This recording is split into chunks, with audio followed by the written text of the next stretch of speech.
Alors, bon, le thème qu'a choisi Alexis, c'est comment s'investir plus pour l'éducation, pour le Shalom Bayit, pour son évolution. Qu'est-ce qui peut motiver, de se motiver et comment s'investir au maximum. Bon, on est la période du Khurban Bet Amikdash et on peut tout... Il y a comme ça deux Gmarot qui expliquent les raisons du Khurban Bet Amikdash. Pourquoi on a perdu les deux Baté Mikdashot.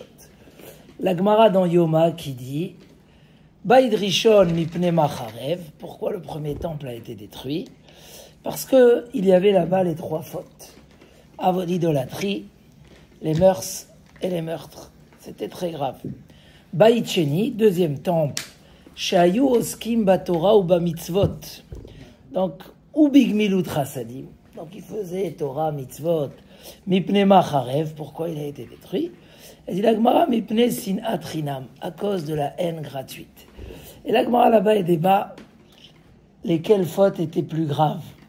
C'est vrai que officiellement, le premier temple faisait des fautes plus graves.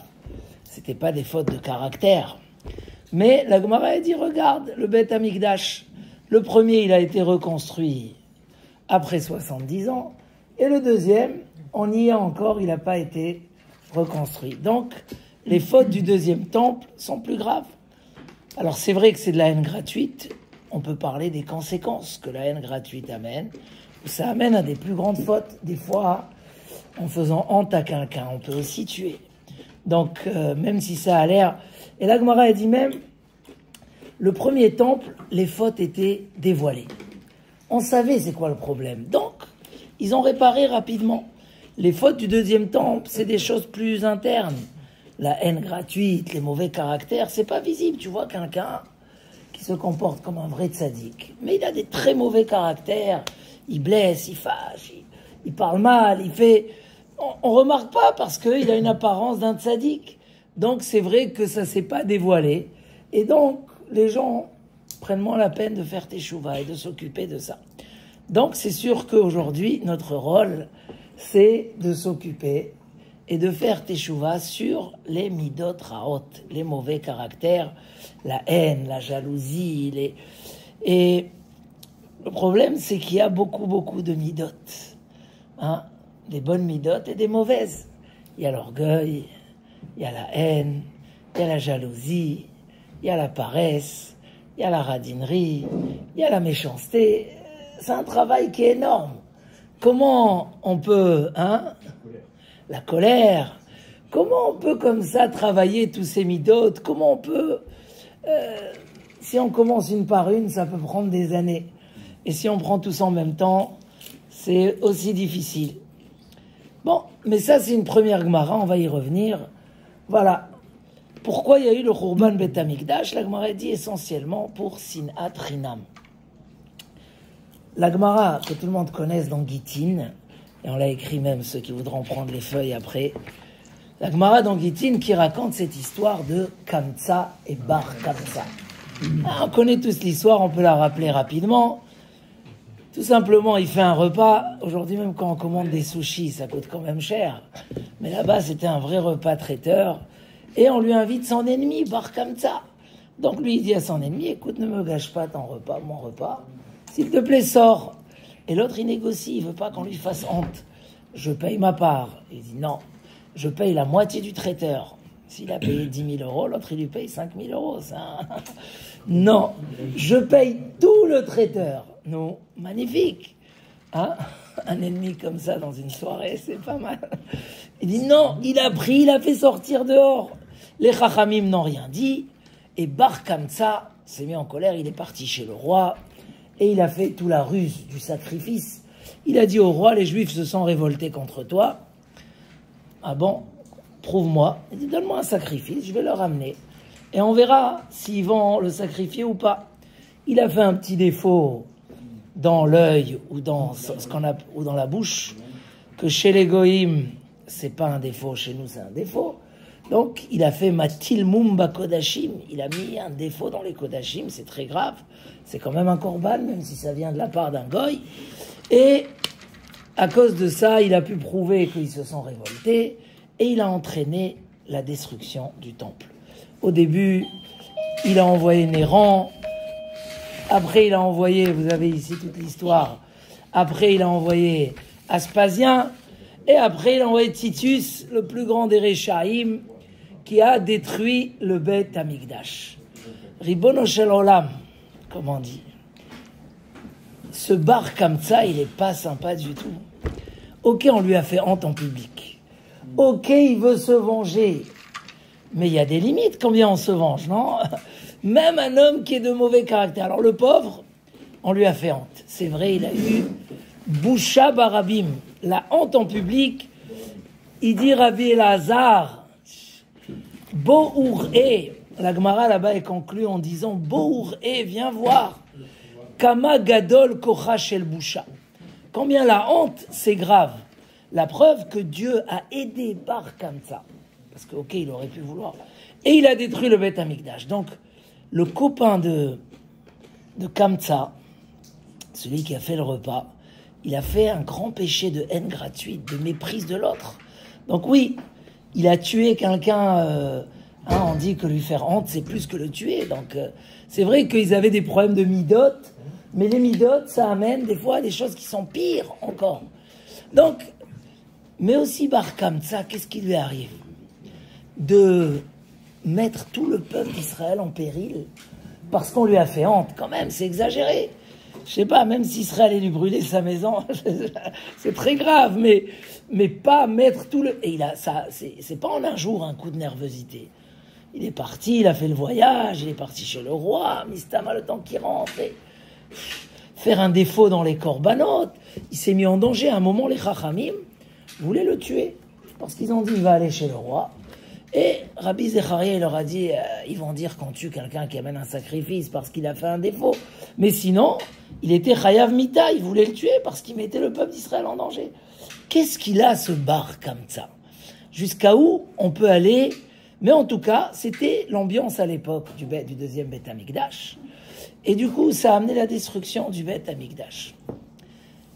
Il y a une autre question qui est posée sur cette histoire. C'est on dit sur Kamsa et Bar Kamsa. Qu'est-ce qu'il a fait Kamsa? Kamsa, c'était le copain. Ils l'ont pas invité, ils se sont trompés. Ils sont partis à la place d'inviter le copain. Ils ont invité l'ennemi. Mais lui, il est resté chez lui à la maison, Kamsa. Et dans l'histoire, on dit, tu sais, la Gemara commence par dire, c'est par Kamsa et Bar Kamsa que le Beth Amikdash a été détruit. Maasa Kamsa, qu'est-ce qu'il a fait Kamsa? Alors, il y a le Maharsha qui dit que Kamsa et Bar Kamsa, c'était un père et un fils. Donc déjà, ça montre un petit peu l'ambiance qu'il y avait. Je suis l'ennemi, mais un vrai ennemi, du fils de mon copain. Et le père, il n'a pas agi dans l'histoire. Kamsa aussi, il avait... Son fils, il est en dispute grave avec quelqu'un. Lui, il est capable d'aller manger un repas chez cet ami-là, alors que c'est l'ennemi juré de son fils. Vous serez allé, vous... C'est des vrais ennemis, il n'a pas accepté de le laisser, mais c'est le fils de ton copain.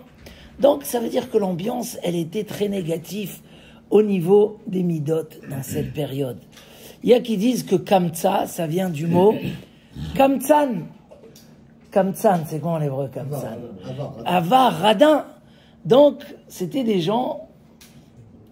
Alors, si on dit Béhémet que c'était des gens très radins, on peut comprendre un petit peu qu'est-ce qui s'est passé. Et comment, Bezrat Hashem, nous, on peut essayer de travailler dans cette période sur les midot. Souvent, un homme ne voit pas où se trouve la barre de ses caractères.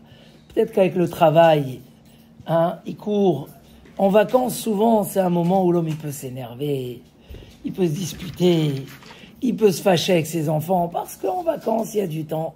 Alors, d'une part, on est plus détendu, mais d'une autre part, l'ego, il peut sortir en surface. Alors, Bémet, il y a comme ça un Ravolbé très intéressant, qui ramène 3 grandes sadikim, qui nous ont donné un chemin général. Comment travailler sur ces midot? Comment travailler sur ces midot? Un chemin général. Et ces trois, ils ont dit à peu près la même chose. Il n'y a pas 10, 20 midotes. On n'a pas 10 et 20 caractères. On a...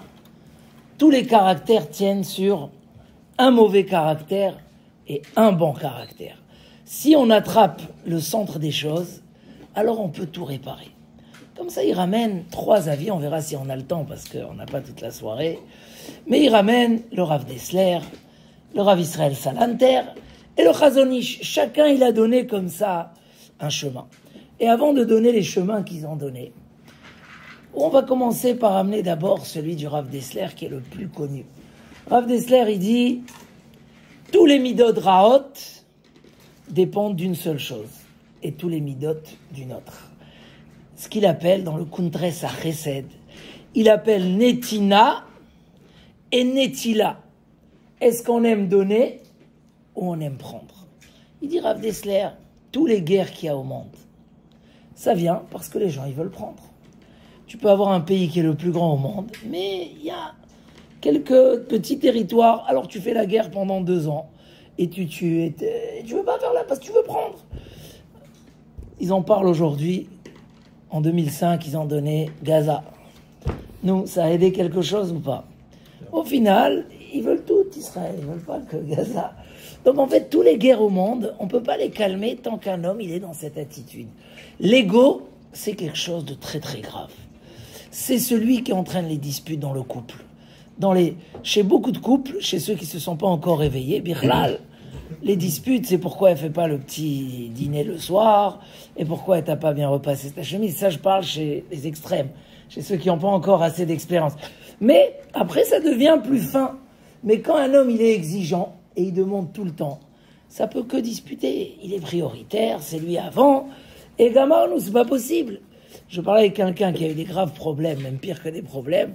À un moment, il était innocent, le pauvre. Mais quand il a commencé à me parler comment il voit les choses, il m'a fait peur. Je lui ai dit, oh, stop, stop. Nous, notre famille, on est comme ça et comme ça. Mais chez eux, il n'y a pas un de réussi. Elle est nulle. Donc, automatiquement, elle doit m'honorer à moi plus, c'est tout. Je dis, oh là là là là. Ne me raconte pas maintenant. Mais l'attitude de vouloir prendre. Un homme qui est tout le temps dans l'esprit de donner, alors, avec ça, il acquit tous les midot tovot. Puisqu'il aime donner, il se fait plaisir de donner. Donner des bonnes paroles, encourager, donner de ce qu'il a. Moi, je suis toujours en deuxième. C'est toi la première. C'est toi le premier. C'est d'abord les autres. Un homme qui s'habitue dans ça, ça travaille son ego. Ça travaille ses midot. Et ça, il dira tous les midot. Parce que ça peut toucher même la colère. Pourquoi je vais m'énerver sur les autres alors que je cherche tout le temps à leur faire plaisir? J'essaye à les comprendre. C'est une mida centrale. Rav Dessler, il a écrit sur ça le Kuntres HaChesed, qui était très cher à ses yeux. Et il faisait de ce sujet un sujet central dans la vie d'un homme. Apprendre, s'habituer, s'éduquer. Toujours, d'abord, c'est moi qui donne. Et à partir de là, l'homme, il sort de son ego. Et bien, j'ai trouvé que c'est déjà ramené dans Rabbeinu Yonah sur Pirkei Avot. Que Rabbeinu Yonah le cite plusieurs fois, il dit, le radin, c'est très très grave. Le radin, il a l'impression qu'il fait pas du mal. Juste, il fait pas du bien. Il dit Rabbeinu Yonah, pas du tout. Le radin, il rentre dans un circuit de midot raot incroyable. Avec l'ego. Alors, dès qu'il réussit, il est orgueilleux. Il s'énerve sur les autres. Il peut être cruel, il peut écraser, il peut faire honte parce que... Et c'est ce qui s'est passé avec Bar Kamtsa. Bar Kamtsa, si on dit que c'était un radin, fils de radin, et que le père n'avait rien à faire de son fils qui est en dispute avec quelqu'un, lui il dit écoute, moi je fais ma fête avec lui, ça veut dire que il y avait cette racine Kamtsa ou Bar Kamtsa, pas que Bar Kamtsa qui a fait toute l'histoire. Comment un homme a pu arriver comme ça à tout mettre en danger? Il y a des gens comme ça, ils mettent tout leur couple en danger, ils mettent tout leur travail en danger, tous leurs amis en danger, toute leur communauté. Tout simplement, pourquoi? Parce que si on m'a fait honte, si on a touché à moi, alors il n'y a que moi et il n'y a personne d'autre. Et ça, c'est un élément central. On voit que la Torah, elle a écarté, c'est la paracha de cette semaine aussi, on parle de Ammon ou Moab, 2 nations qui auraient dû être les premiers, on aurait dû leur faire une facilité de conversion. Conversion rapide. Et qu'est-ce qu'on a fait? On leur a interdit la conversion. Pourquoi? Ils ne sont pas venus être reconnaissants et amener au clan d'Israël à boire et à manger dans le désert. Et alors? Mais s'ils avaient ce devoir, et ils l'ont pas fait, c'est qu'ils regardaient que leur intérêt. Un homme ne peut pas être reconnaissant envers les autres, et ni envers Hachem, s'il est tout le temps en train de demander. Il a encore une liste entière qui réclame d'Akadosh Baruch Hu. Comment il va remercier sur tout ce qu'il a, alors qu'il lui manque tellement de choses? Donc, cette mida, tous les midot, il dit Rav Dessler, dépendent de la netina, donner, ou netila, ou prendre. Il dit même Rav Dessler, si un jour, un homme il dit, il aime plus trop sa femme, il ne sait pas pourquoi. Il dit Rav Dessler, nous on sait, on a une idée, comment créer de l'amour. Comment on crée de l'amour, hein? C'est toujours ce Rav Dessler très connu. Il dit, quand on donne, on aime. Comment on s'achète lui des cadeaux gratuits comme ça, sans anniversaire, sans... Quand on donne, on aime. Et Rav Dessler, il le prouve en long et en large. Il dit, il y a un clochard demain qui est là dehors et tu lui donnes tous les jours à manger. Tu verras qu'un jour, tu vas t'inquiéter sur lui. Il n'est pas là, tu vas demander où il est. Comme si c'est un membre de ta famille. Mais pourtant, c'est un étranger. Tu sais même pas ce qu'il fait dans la vie. Parce que quand on donne à quelqu'un, on le rend une partie de nous-mêmes. Parce que si je lui donne de moi, c'est qu'il est moi. Et automatiquement, je l'aime, je l'apprécie. Donc, donner, créer de la ahava. Il amène là-bas toute une analyse qu'il a fait sur les gens qui ont passé la Shoah et qu'ils ont été séparés de leur mère pendant 5 ans, 10 ans. Et ils l'ont retrouvé, et malgré tout, l'amour, alors que l'attente était énorme. Et l'amour avec le père, avec qui ils sont restés tout la Shoah, est resté au plus haut niveau. Pourquoi?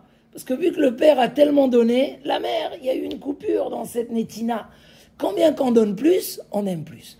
Donc, la sinat rinam, la haine gratuite, c'est que tout simplement, pourquoi on l'appelle gratuite, hein? Il y a beaucoup d'explications. Mais parce que tout simplement, quand un homme il est que pour soi, il peut que détester les autres au final. Parce que si une chose ne joue pas dans ses intérêts, elle devient tout de suite négative. Donc ça, c'est un premier chemin. Comment réparer ces midotes terribles de sinat rinam, de haine gratuite, ou au contraire, ahavat rinam. Ve'ahavta l'ereacha kamocha. Ani Hashem. Il dit Rabbi Akiva, Zeklal, Gadol Batora. Et ça, c'est valable aussi dans la famille, en interne. Parce que même si un homme, il aime beaucoup ses enfants, etc., combien qu'il va leur donner? Pas forcément des cadeaux, mais leur donner de son temps, de son être, de sa disponibilité, des mots, des compliments. Un homme, avec ça, il peut construire un monde. Mais des fois, une fois que tout roule tout seul, on n'y pense pas davantage de comment. Ça, c'est le premier point. Mais il y a une autre Gemara qui parle de la destruction du temple et qui dit que Béhémet, et logiquement, c'était dans le deuxième temple où ils ont cherché pourquoi Alma Avda à Aretz, pourquoi Eretz Israël elle a été détruite comme ça. Davarze Shalou, la Neviim, la Chachamim, à qui encore ils ont demandé aux prophètes, aux sages, à tout le monde, Alma Avda Aretz, pourquoi? Et après tout, les gens, ils faisaient Torah, Mitzvot, pourquoi elle a été détruite? Et là-bas, il répond, Al Ozvam et Torati, parce qu'ils ont abandonné ma Torah. Elle dit la Gemara, s'ils avaient abandonné la Torah, on l'aurait vu. S'ils n'ont pas trouvé, même les prophètes ne savaient pas dire, c'est quoi la raison? C'est que c'était quelque chose de... Elle dit la Gemara, Shelo Bechu Torah Trila. Ils ne faisaient pas les birkot à Torah avant d'étudier. Nous, chaque matin, assourd d'étudier avant qu'on a fait les brachot à Torah. À la fin des birkot, à Shachar, Asher Bachar Banu Mikol Ha'amim, assourd d'étudier la Torah. Il faut faire les brachot d'abord. Et eux ne faisaient pas les brachot de la Torah avant. Vient le Ran, il dit, c'est quoi le problème? Parce qu'ils ont sauté les brachot, on a détruit le Beth Amikdash et on est parti en galoute. Il dit le Ran, Shelo Haïta Torah Chashuva Be'ainehem. La Torah, elle n'était pas importante à leurs yeux. C'est quoi le lien? Pourquoi s'ils font pas les brachot, ça veut dire que la Torah, elle n'est pas importante? Alors il y a une explication connue. Je ne vais pas m'attarder dessus, mais je vais vous la dire quand même, elle est intéressante, c'est le Briskerov. Il dit parce que une bracha on fait sur une mitzvah, pas sur la préparation à la mitzvah.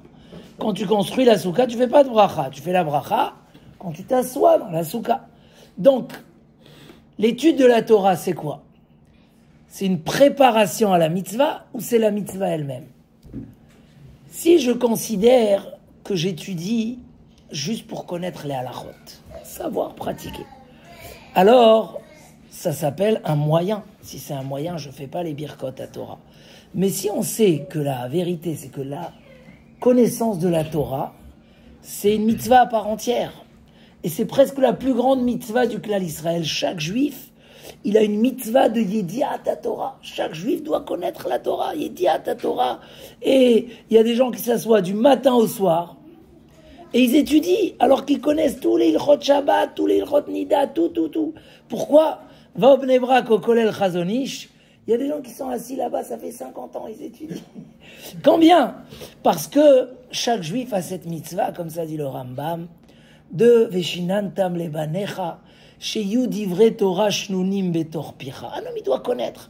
Maintenant, même si on n'apprend rien du cours, c'est, peu importe, c'est une mitzvah.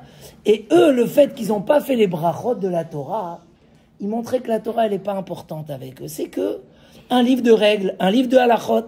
Alors c'est déjà pas mal, mais ils n'ont pas donné à la Torah sa dimension, sa vraie dimension d'importance, que au-delà de la halacha, tu apprends la sagesse divine.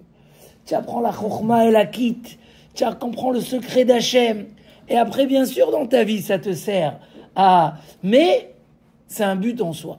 Donc, ils n'ont pas fait les birkot à Torah parce que la Torah n'était pas assez importante à leurs yeux. Elle n'était pas assez importante. Quelqu'un m'a dit qu'Hachem lui envoie refoua Shlema, ce qui s'est fait opérer hier. Il m'a dit une nouvelle explication. Il dit, j'ai entendu une explication nouvelle, c'est quoi? Shelo berou batora trila. Ils n'ont pas fait les brachot à Torah. Il dit, quand ils faisaient les brachot à leurs enfants, que Bezrat Hashem, tu sois un grand médecin, que tu sois très riche. Ils n'ont pas commencé à dire d'abord Birkat Torah. D'abord, s'inquiéter de qu'est-ce qu'ils vont être au niveau Torah. Shelo berou batora trila. Quand ils faisaient les brachot à leurs enfants, ils leur ont pas dit d'abord que tu sois bien en Torah. C'était pas la priorité, la chose la plus importante. Bon, c'est une belle explication, mais qui revient à nous dire que dans la vie, il y a un ordre d'importance. Et si elle n'est pas importante à tes yeux, automatiquement, tu vas pas faire ce que tu dois faire.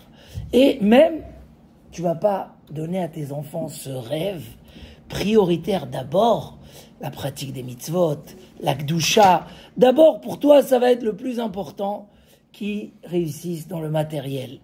Et là, on arrive à ce qu'on a appris dans ces parachiotes, la paracha de la semaine dernière. Et on en reparle dans cette paracha des Bnei Gad et Bnei Reuven. Que Bnei Gad et Bnei Reuven, ils ont perdu la chance de rentrer en Eretz Israël. Pareil qu'ils ont perdu la chance de rentrer en Eretz Israël, il y avait beaucoup d'assassins chez eux. La vie, elle n'était pas importante. Il dit le Maharal, on voit d'une part qu'il y avait beaucoup d'assassins. Et vu qu'il y avait beaucoup d'assassins, alors il y avait beaucoup de villes de refuge. Mais il dit le Maharal, c'est pas normal. Parce que les villes de refuge, c'est pourquoi? C'est pour les accidents, voilà. C'est pas pour les assassins bémésites, volontaires. Qu'est-ce qu'il dit le Maharal? Quand la vie, elle n'est pas importante dans le pays, alors il y a beaucoup d'accidents. Qu'est-ce qui fait qu'un homme prend conscience et fait attention que quand il monte sur le toit et il répare, que son marteau ne tombe pas sur quelqu'un dans la rue? C'est parce que la vie, elle est importante. Parce qu'un homme, il dit, attention, il faut que je fasse attention. Si chez toi, les choses sont importantes en profondeur, automatiquement, tu vas faire très attention. Mais vu qu'il y avait beaucoup d'assassins, donc la vie n'avait plus de valeur, puisqu'elle avait plus de valeur, alors les gens, ils faisaient plus attention, ils tuaient Béchogeg, et il y avait plein d'assassins Béchogeg. Et ça, c'était le problème propre des Bnei Gad et Bnei Reuven, que malgré leur grandeur, et malgré qu'ils voulaient rester à travers le Jourdain, pour être avec Moshe Rabbeinu là-bas, comme c'est marqué, Rachid le dit dans Parashat Zezot Abracha, comment c'est marqué le pasuk là-bas dans Gad, il a choisi d'être... il y a un langage, ouais, mais après, Kisham Shel Chelkat Mechokek Safoun. Rachid dit, parce que Moshe Rabbeinu, il est enterré là-bas. Ils ont dit, on veut rester. Ils avaient des calculs aussi positifs. Mais il y avait un problème dans les valeurs. Qu'est-ce qui passe avant? Qu'est-ce qui est important? Il leur a dit, Moshe Rabbeinu, Asitem et à tafel ikar, ve ikar tafel. Vous avez pris le secondaire, vous l'avez rendu essentiel, et l'essentiel, vous l'avez rendu secondaire. Vous avez devancé l'inquiétude dans leur langage. Hein? J'ai même remarqué la semaine dernière, quand ils ont lu à la Torah, quand on a lu à la Torah, que lui, carrément, il leur a parlé que du troupeau, mon cher Rabbeinu. Il leur a même pas parlé de leurs enfants. Pourquoi? Parce que quand ils sont venus, ils lui ont dit d'abord, on va faire des fermes. Il a vu, ils étaient trop pris sur l'argent, la richesse, avant l'inquiétude sur leurs enfants. Et ça, il a dit automatiquement, vous avez fait des mauvais choix, et les mauvais choix vont ramener encore des mauvais choix. Parce que donc, tout le Khurban Bet Hamikdash, c'est parce que dans le fond, on n'avait pas assez d'importance à la Torah comme un but en soi. On n'avait pas d'importance assez à la Torah de dire, d'abord, si je veux être fier, c'est que dans 20 ans, quand mon fils, je le mets sous la choupa, je veux d'abord qu'il soit shomer Torah ou mitzvot. Un bon juif qui sache étudier. Et bien sûr aussi avec des très très beaux diplômes et beaucoup d'argent, il n'y a pas de problème. Mais d'abord, Bechouba Torah Trila, que la Torah, les Bnei Bnei Reuven, c'était ça leur erreur. Et pour ça, ils sont partis en galoute parce que, au fond d'eux, ils n'ont pas gardé l'histoire des priorités. Qu'est-ce qui est prioritaire? De même que chez un jeune, il y a des fois, les jeunes, ils s'en fichent de tout. Même les études, ça les intéresse pas. Les parents, ils doivent les ramener à la raison, etc. Même dans la vie, quand on n'est plus, on est père de famille, etc. Des fois, dans l'ordre d'importance, on peut se tromper dans les choses. Et on raconte cette histoire toujours à l'époque, il y avait beaucoup d'espèces. Et donc, le père, il est venu avec une grosse mallette pleine d'espèces. Maintenant, il n'y en a plus. Et, oui, il y en a très peu. Et donc, il arrive, c'était en hiver, et il pose sa mallette, il veut compter combien il a ramené. Et là, son fils, il va, et il prend des feuilles, hein. Et là, le fils, il prend les billets, il les jette dans la cheminée, et il voit que ça fait du feu. Et il commence à rigoler. Ouais, c'est magnifique. La mère, elle entend son fils rire, comme ça, elle court voir qu'est-ce qui se passe, quelle bêtise il est en train de faire. Waouh, elle se met à crier. Le père, il entend, il court encore plus. Lui, il arrive, il voit ça, il s'évanouit. Et donc, on a 3 scénarios. Il y a le fils qui rigole, il y a la mère qui crie, et il y a le père qui s'évanouit. De quoi ça dépend? Chacun, combien il sait, même la mère, elle n'a pas encore l'importance, et elle ne sait pas combien il a travaillé pour amener cette... Donc, si, dans l'importance, on travaille pour faire le ikar, l'essentiel, et ça, c'est pas une chose qu'on peut se dire une fois dans la vie. C'est tout le temps, il faut se le répéter, et surtout quand les voyants rouges de la voiture s'allument. Quand on voit qu'un enfant, il commence à dérailler un peu, ou il est plus concentré, peut-être qu'il manque de chaleur, il manque d'accompagnement, mais que le père, il est au travail jusqu'à 11h ou minuit, il n'a pas le temps pour lui. Alors, on se réveille. Des fois, dans Shalom Bayit, il n'y a pas besoin, les gens ils disent « Ah, Shalom Bayit, Shalom Bayit ». Aujourd'hui même, il y a 80% des cours, c'est Shalom Bayit. Pourquoi? Parce que les gens, ils voient tout le temps le côté du problème. Mais quand tout va bien, tout va bien. Mais c'est quand tout va bien que le Shalom Bayit, il se fait. C'est là où on marque les bons points qui font qu'il n'y ait pas après de problème de Shalom Bayit. Quand un homme, dans les bons moments, quand tout va bien, il n'oublie pas que ça reste le plus important et le plus rachouf pour lui. Et donc, effectivement, donner l'importance aux choses. Ça, c'est quelque chose qu'on ne remarque pas. Ils ont dû demander aux Chachamim, ils ont dû demander aux Nevi'im. Qui c'est qui a répondu? Akadosh Baruch Hu lui-même. Parce qu'on ne remarque pas. Le problème de Baït Sheni, c'était l'Onid Galé à Avonam. L'Onid Galé à Avonam, ça veut dire qu'on n'a pas vu où était le problème. Ça, c'est des choses cachées. Les priorités des valeurs, c'est quelque chose qui est à l'intérieur de nous. Et là, si un homme prend la peine de mettre de l'énergie dans ces choses-là, dans les choses importantes, que ça soit l'évolution de soi. En vacances, on a le temps de réfléchir et de se dire, est-ce que j'investis assez? Est-ce que je dois faire plutôt le Daf Yomi, plutôt des cours le soir? Est-ce que je veux faire toutes les tfilotes Betsibour que le matin? Est-ce que j'ai besoin d'un rave ou de 2 raves? Ou est-ce que tout ça, c'est des choses que si on donne pas de l'importance, Combien de temps on met pour penser à notre travail, aux choses secondaires?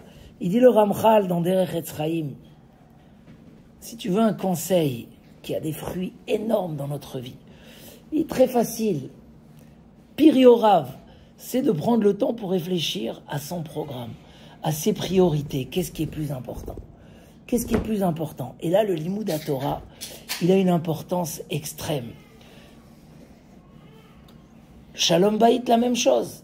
Un homme d'essayer de comprendre comment s'investir plus, mais pas dans les moments de problème. Le moment de problème, c'est les accidents.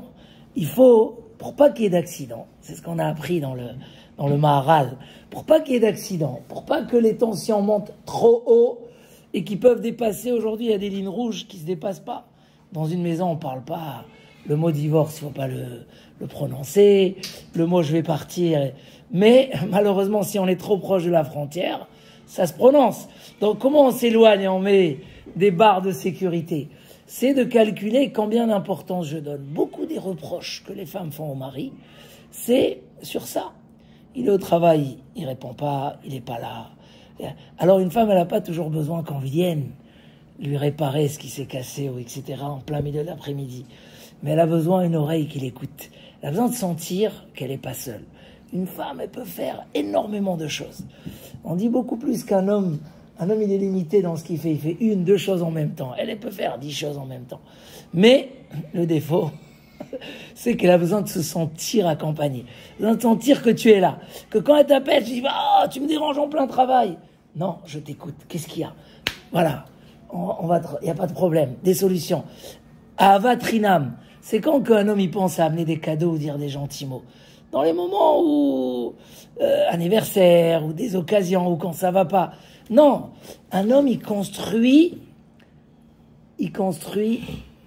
Plutôt, tout à l'heure, il est venu me réparer la fibre. Elle s'est cassée. Il m'a montré que c'est du verre. Hein. Je savais pas que c'était un fil de verre. Il m'a ouvert. Il m'a dit, c'est du verre. Du verre, la fibre.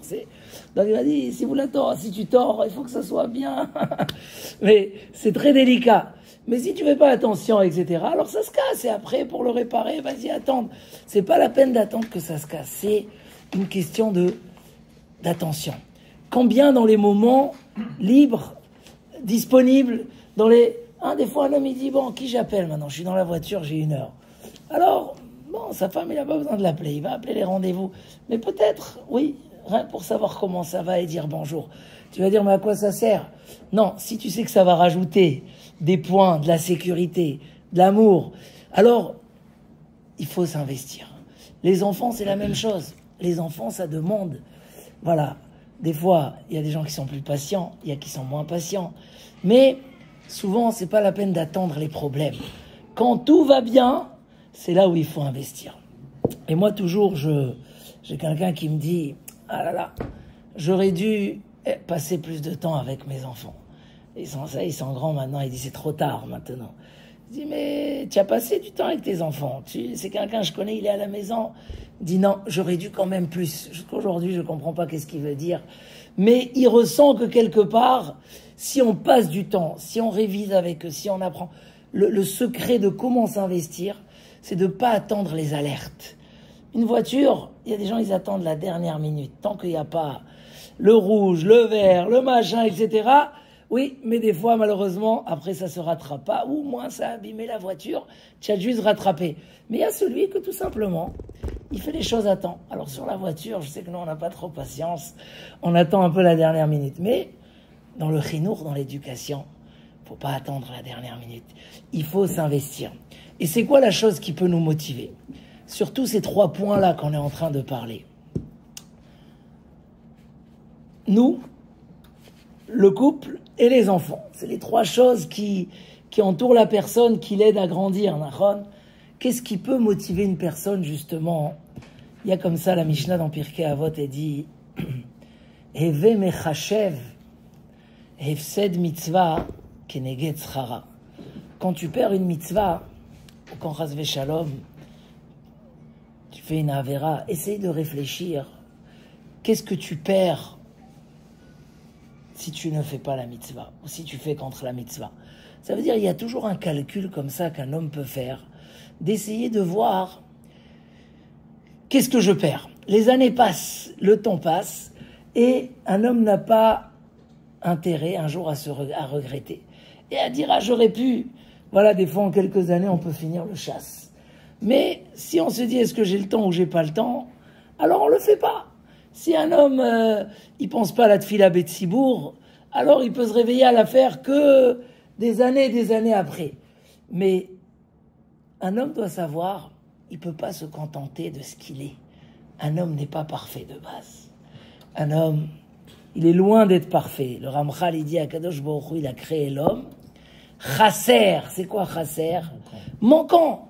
Chez Amar, les Olamo, Dai. Quand Kadosh Baruch Hu a créé le monde était en train de devenir parfait. Parfait, ça veut dire que les choses arrivent jusqu'au bout. Et Behemet, Teros Nopo Saracha, a dit à Rabbi Akiva, qu'est-ce qui est mieux, les actes d'Hachem ou les actes de l'homme? Qu'est-ce qui est mieux? Non. Alors Rabbi Akiva, il a répondu, les actes de l'homme. Il dit, ah bon? Pourquoi les actes de l'homme? Il dit, regarde, un gâteau, c'est un homme qui l'a fait. Dans le champ, il n'y a que du blé on ne peut pas le manger. Les vêtements, c'est du lin et de la laine, on peut pas les... Un homme, il vient, il fait les vêtements. Et en fait, les Mfarshim expliquent que selon Teros Nofus, lui pour lui, comme Hachem nous a créés, on est bien. On est bien, on n'a pas besoin de changer. Et ça inclut les mauvaises midotes, l'actif et le passif. Qu'est-ce qu'on a besoin d'être actif tout le temps? L'autre sarir, comme Hachem nous a créés, on est bien. Il lui a dit, Rabbi Akiva, pas du tout. Akadosh Baruch Hu, il a stoppé. Oui, Hachem, il est parfait. Et vu qu'il est parfait, ce qu'il crée, c'est dans la perfection. Mais sur ce point-là, il a créé l'homme chasser. L'homme a été créé chasser, donc chasser, c'est manquant, c'est des midot raot, c'est de l'absence. Maintenant, si un homme ne court pas après son évolution et sa réussite, il ne va pas venir tout seul, il va rester comme il est. Et donc nous aussi, des fois, on peut dire comme Teros Nofus, on est bien, les enfants, ils vont grandir tout seuls, nous, on va grandir tout seul, et le Shalom Bayit va se faire tout seul. Mais non, on ne peut pas se contenter de ce qu'on est. On doit faire ce qu'on a envie d'être. C'est ça, la mission d'un homme sur Terre, c'est d'aller chercher comment devenir meilleur, comment construire son mérite, comment construire sa grandeur. C'est ça tout le tafkid de la personne. D'être mashlim et atzmo. Et pour ça, nous dit le Messilat Yesharim, Veine samo akadosh baruch hu la adam, akadosh baruch hu il a mis l'homme, bemakom sherabim bo hamarchikim oto mimenu itbarach. Akadosh baruch hu, pareil qu'il nous a mis chasser, il nous a mis dans un monde où il y a beaucoup de choses qui nous éloignent d'Hachem. Beaucoup. C'est pas rien qu'on est chasser, mais en plus on est entouré des choses qui nous éloignent. Hem ata'avot achomriot. C'est les ta'avot, que si l'homme il va après les ta'avot, il s'éloigne encore, il creuse le trou, et il creuse le chisaron, le manque, à un niveau énorme. Donc quelqu'un qui reste passif dans sa vie, même s'il ne fait pas du mal, il est dans un très mauvais chemin. Et c'est là où le Chazon Ish nous dit que, un peu comme il a dit Rav Dessler, mais dans une autre direction complète, il dit, il n'y a pas 10 midot raot. Il y a une mida ra'a ou tova. Une, laquelle? Selon le Chazon Ish. Chazon Ish, il dit, la mida ra'a qui rend l'homme parfait dans tous les mauvais caractères, du côté négatif des choses, c'est celui qui laisse la vie aller écouler tout seul. Comme où la vie l'amène, alors il va. Laisser la vie. Alors je leur ai ramené cet exemple du poisson. Si vous avez un poisson dans une rivière, chacun a eu l'occasion de voir, le poisson il est toujours contre le courant. Toujours contre. Pourquoi il ne va pas avec le courant? Pourquoi il se fatigue? Parce que soit s'il va avec le courant, soit c'est qu'il est mort déjà, et il se laisse emporter. Soit il va mourir, parce que la rivière elle va le jeter sur les bords, ou sur une pierre. Il dit le Chazon Ish, un homme qui se laisse aller, la vie va tellement le décevoir. La vie va l'amener à l'orgueil. Il va devenir l'orgueilleux parfait, parce que dès qu'il va réussir, automatiquement, c'est humain. Il va devenir l'homme nerveux, parce que quand les gens vont l'énerver, il va s'énerver. Il voudra tout prendre sur soi, parce que l'ego, il augmente avec les années. Il va devenir le plus grand Baal Midod Raot. Mapitom, il va se lever de sa chaise en vacances, aller à un minyan à 20 minutes de chez lui. Pourquoi la paresse, elle va le prendre? J'aurais raconté cette histoire de Rav Meir Hadash. Combien des gens ont arrêté de faire le chesed? Hein, John? Combien de gens ont arrêté de faire le chesed parce que ils ont été déçus des gens? Des fois, on fait chesed. Et les gens nous déçoivent. Donc, qu'est-ce qui se passe? On arrête de faire le chesed. Il y a comme ça une histoire avec Rav Meir Hadash, un grand mashgiach en Eretz Israël.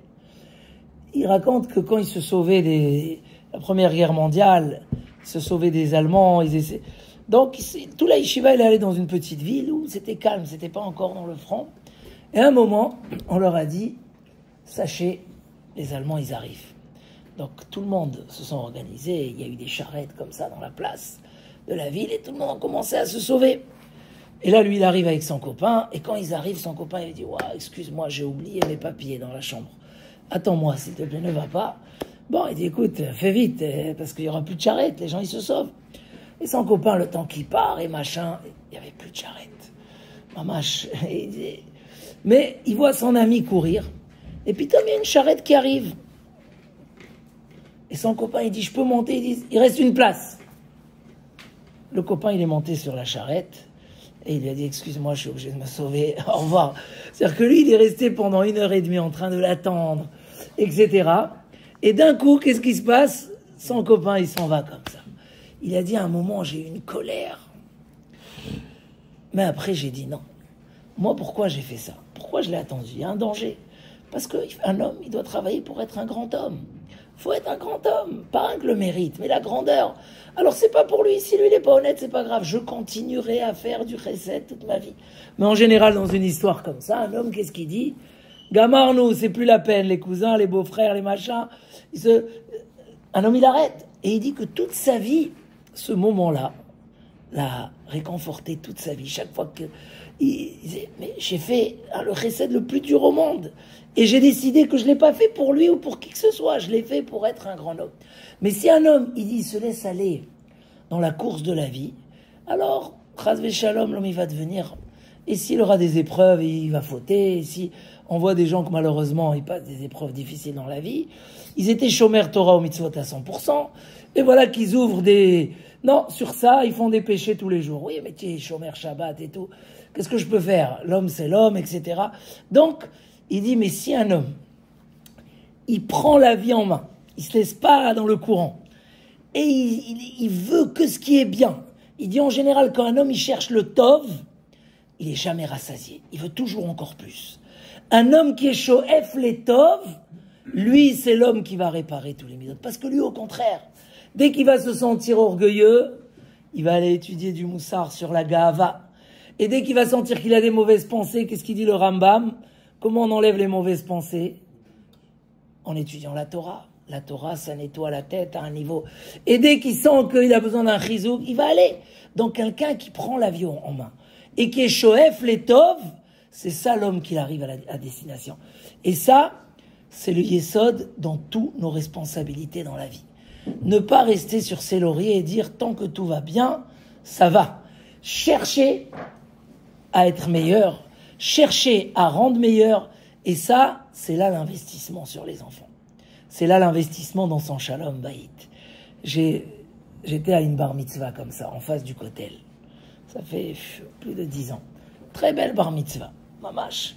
Mais il y a une chose qui m'a impressionné. Le contexte était beau, c'était une bar mitzvah de luxe.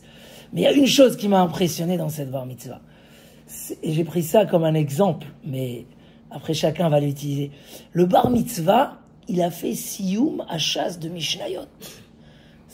Siyum Hachas de Mishnah. Alors j'ai dit, comment un bar mitzvah, il a pu finir? D'accord, les Mishnah, c'est plus facile, c'est pas de la Gemara. C'est quand même... Il dit, à l'âge de 8 ans, le père, il a vu que son fils aimait étudier. Il a amené un prof 2 soirs par semaine. Et chaque semaine, ils ont fini un pérec depuis l'âge de 8 ans. Et le père, il a payé. Et il a tenu que son fils il évolue. L'enfant était prêt. Et comme ça, il a fini. Et moi, j'ai dit, Ribono Shel Olam, combien de gens peuvent faire ça? Mais tout simplement, le font pas parce qu'ils pensent pas. C'est-à-dire que des fois, nos enfants ont des capacités extraordinaires. Extraordinaires. On peut faire des choses avec eux. Là, il y a mon fils, le petit, il veut un cadeau spécial. Il a besoin. Donc, je lui ai dit, écoute, on va étudier, il commence la Gemara l'année prochaine, et on commence Gemara Brachot. Et je vois, il m'amène la Gemara à minuit des fois. Viens, on fait le Hamoud. Alors, bon, il y a la motivation, il attend. Mais des fois, je me dis, moi, j'aurais pas pensé comme ça en vacances à lui dire, viens, on étudie un Hamoud de Gemara. Ou viens, on fait. Là, je lui ai dit, c'est quoi, révise tes 10 Pérec de Mishnah, je veux que tu les connaisses bien. Ça rentre dans le cadeau, hein. C'est ok. Mais voilà. Ça veut dire que, à force, si un homme s'habitue à penser au hefsed, au manque, à ce qu'il peut perdre quand il fait pas. Combien chaque action qu'on fait, vous savez, nous on parle pas en centaines ou en milliers. On parle, quand on parle des mitzvot, on parle en millions et en milliards. C'est vrai. Une mitzvah, dit la Gemara, tout ce qu'il y a dans le monde ne peut pas payer une mitzvah. Quand on parle de mitzvot, on parle en milliards. Quand tu fais les calculs du Chavetz Chaim, 1 minute de Torah, c'est 200 mitzvot. Et Shabbat, c'est fois 1000. Ça fait mal à la tête de rentrer dans ces calculs. On n'est pas dans ce... Parce que dans la Torah, Heveratz le mitzvah kala kebachamura. Cours après les mitzvot. She'en ata yodea matan scharan shel mitzvot.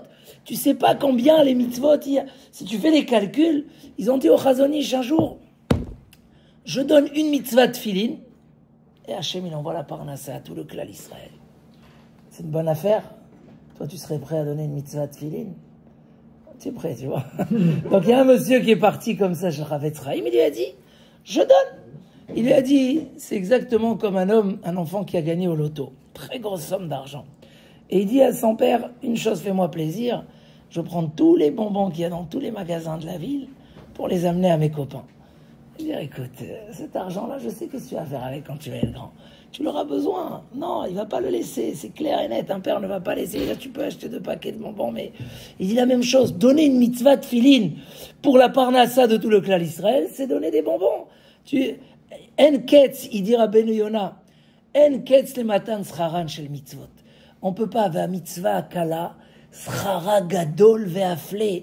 Chaque mitzvah, c'est atzoum, c'est énorme. Il n'y a pas de limite au sachar de la mitzvah. Il dit même si un homme, il vivait 2000 ans, 2000 ans, ils ont une fin.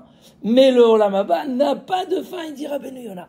Donc quand on parle dans cette dimension, on parle, un homme quand le matin, là, je crois que c'est la 20e fois que j'amène cet exemple, mais on était en vacances il y a 2 ans, à Aix-en-Provence, et il y a un que sa voiture, elle s'est cognée sur le trottoir et il a crevé 2 pneus.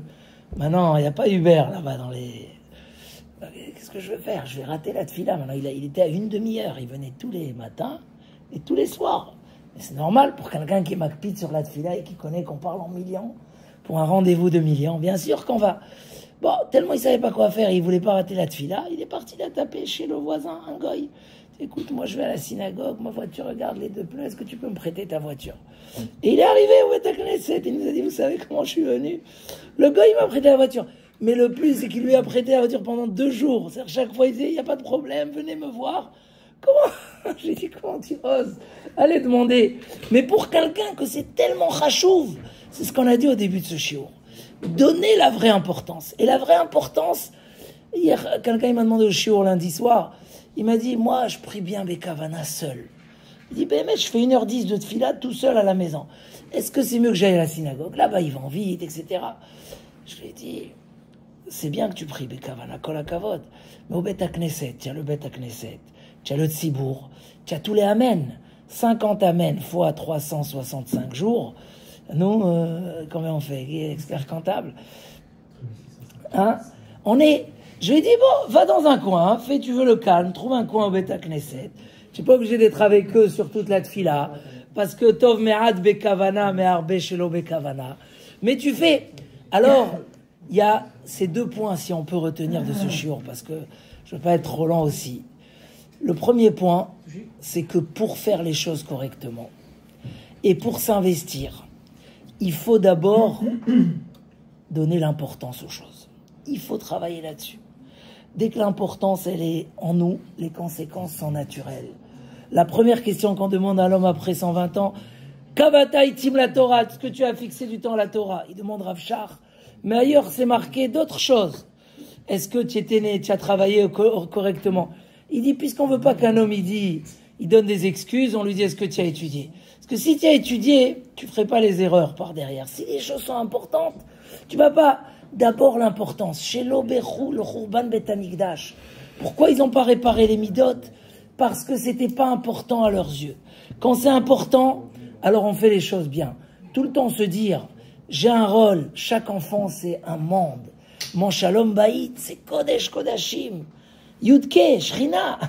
Il y a la Shrina dans le nom de l'homme et de la femme. C'est pas Stam. Les gens, des fois on voit une légèreté à ce sujet-là. Tu dis, ils n'ont pas compris, c'est quoi le couple?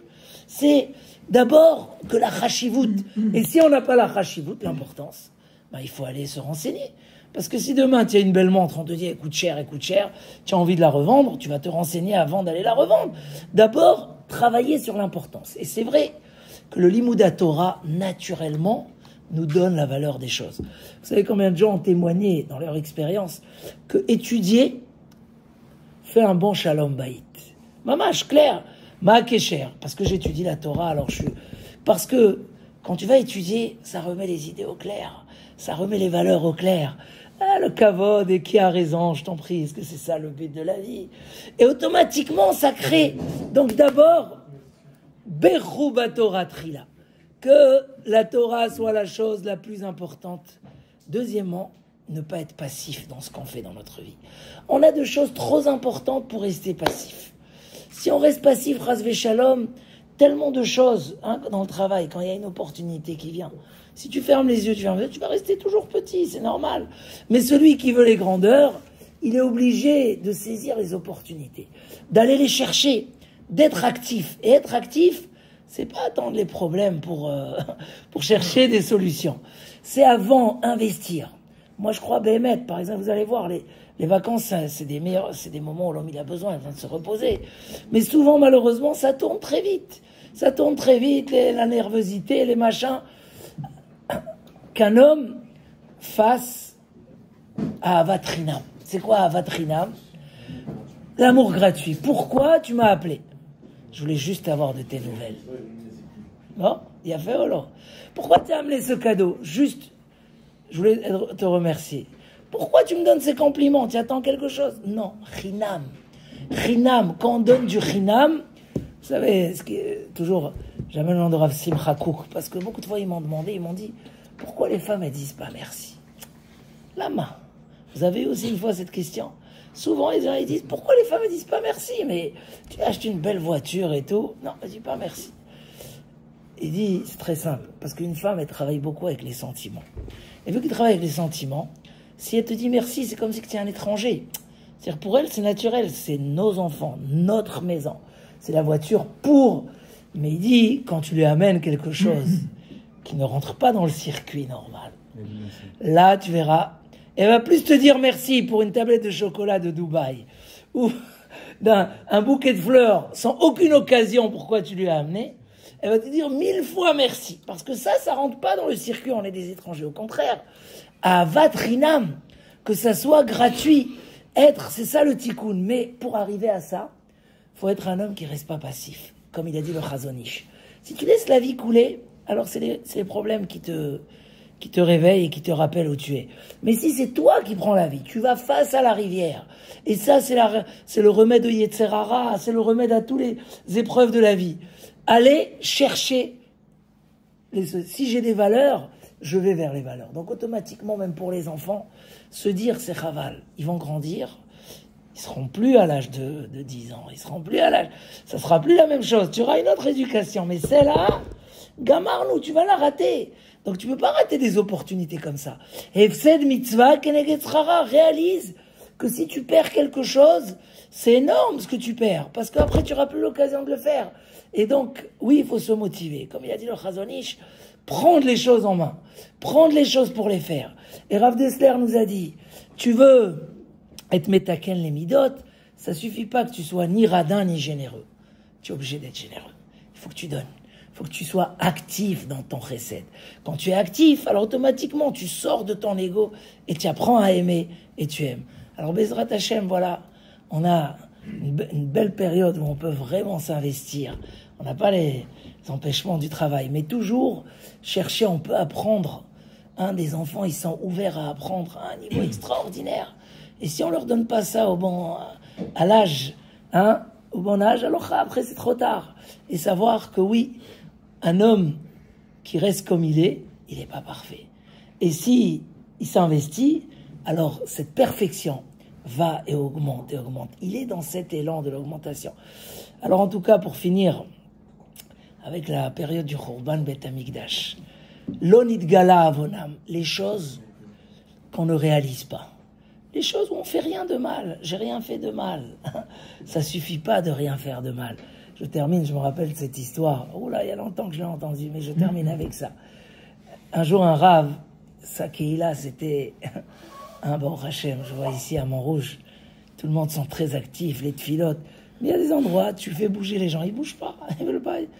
Et comme ça, et quand il leur disait, mais pourquoi vous venez pas? Ils disaient, on fait pas de mal, on vole pas, on machin, on fait pas de péché, bon Hachem.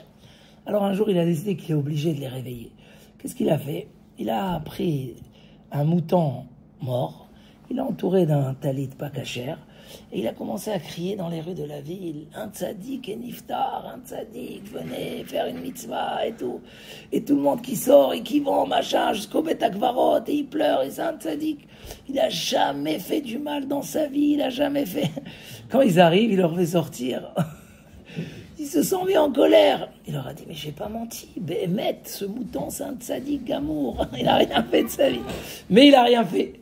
Il n'a rien fait. Un homme ne peut pas rester. Et ça, ce yesod de dire, Adam le amal yulad. L'homme, il a été créé pour le labeur. L'homme, il a été créé pour faire.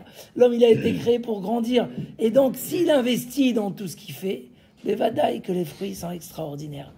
Bezrat Hashem, qu'on enlève tout cette sinatrinam qui a détruit le Bet Hamikdash, qu'on soit dans le centre de la réparation, et chez Ibane Bet Hamikdash, Bimerabi, Amen.